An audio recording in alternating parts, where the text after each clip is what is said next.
అందరికీ ఆత్మ నమస్తే అండి. సో ఈరోజు వచ్చేసి శుక్రవారం అంటే ఫ్రైడే. సో ఏం చేస్తారంటే కొంచెం షుగరు, కొంచెం పసుపు, కొంచెం కాఫీ పౌడరు 3 మిక్స్ చేసేసి మీ యొక్క విష్ని విజువలైజ్ చేసేసుకొని ప్రజెంట్ టెన్స్లో చెప్పేసుకొని యూనివర్స్కి బ్లో చేయండి. ఇలా ఎవ్రీ మంత్ ఫ్రైడేస్ చేసి చూడండి.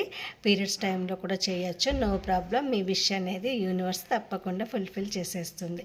ఇది వచ్చేసి కాఫీ మేనిఫెస్టేషన్ టెక్నిక్ అంటారు. సో కావాల్సిందల్లా కాఫీ పౌడర్, షుగర్ అండ్ పసుపు పౌడర్, ఓకేనా అండి, టర్మరిక్ పౌడర్. ఈ మూడింటిని కలిపేసేసుకొని మీ యొక్క విష్ని లెఫ్ట్ హ్యాండ్లో పెట్టుకొని రైట్ హ్యాండ్ని పైన పెట్టేసుకొని విజువలైజ్ చేసేసుకోండి. ప్రజెంట్ టెన్స్లో చెప్పేసుకోండి. యూనివర్స్కి బ్లో చేయండి. ఓకేనా ఫ్రెండ్స్, తప్పకుండా మీ విష్ అనేది ఫుల్ఫిల్ అవుతుంది. ఓకేనా, every Friday, every month, every Friday చేయండి. అది కూడా మార్నింగ్ టైంలో చేయండి. ఓకే, థ్యాంక్ యూ అండి. నా ఛానల్ని లైక్, షేర్, సబ్స్క్రైబ్ చేసుకోండి. Thank you all.